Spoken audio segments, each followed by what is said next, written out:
Hi, it's Mag with Good Life Sleep, and I'm here today in West Seattle and enjoying some time off from my present situation. And if you're new to me, I'd love to point you to my blog. I call my blog Good News because we get enough bad news, don't we?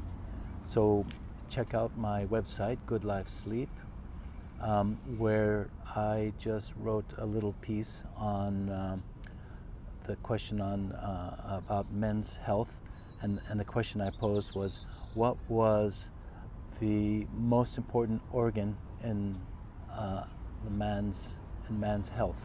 And I joked badly about it, and it's not in your hand, it's not on your phone, and it's actually your heart. And I'll go into a little bit more detail about that. But all this month is Men's Health Awareness Month, and it's also Men's Health Awareness Week in the US. So I talked a little bit about heart health in my blog, but on the radio show this morning, which I'll have the link to soon, I hope, we talked about men's sleep health and how it impacts their sexual health. And I shared this before, I'm sure you may have heard it, but Dr. Matthew Walker talked about it, and he opened his keynote speech earlier in March to a group of cognitive neuroscientists around the world, saying that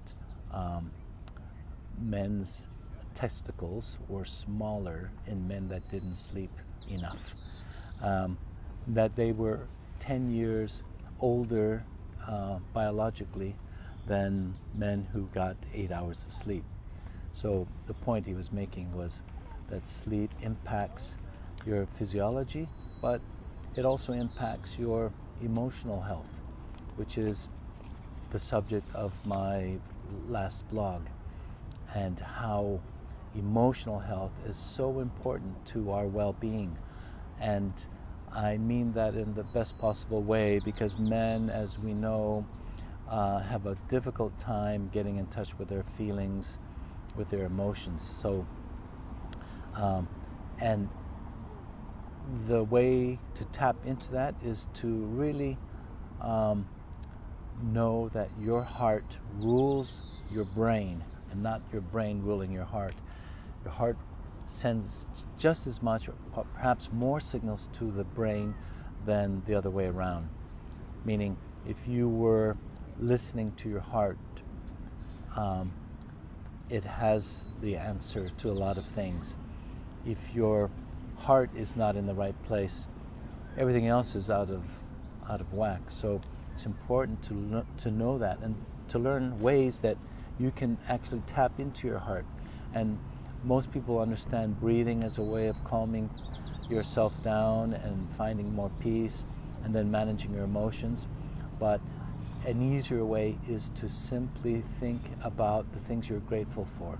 And once you do that, that triggers your breathing pattern, which triggers your heart pattern and sends signals of calm to your brain. This is one way of kind of helping men manage their emotions, is to really think about things they're grateful for as a starting point. And of course, breathing and meditation helps, exercise helps, all these other things you know about already. But men in particular, we're really stubborn about letting go of the feeling of needing to be right. I know this so well, living with my father and with my parents, looking after them. Emotionally, he's a mess, and I understand depression because I've been there also. But you know, it starts with having a growth mindset, and I described this in my radio spot this morning, that men really need to grow one. They need to grow a growth mindset so that they can learn from whatever challenges they have around them, so they can learn how to manage their emotions, because that's important just as much as their fitness and nutrition. You have to learn how to tap into this, because if you don't, believe me, it will fuck you up, because everything's connected to the emotions.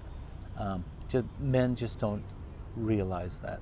So in order to truly be healthy, you have to have the emotional health in check, as well as your physical and mental health, your financial health. Men need to own up to it and take 100% responsibility for everything in your life, especially your health. Start with that. Start with your sleep. Everything gets better once you get your quality sleep. Schedule it.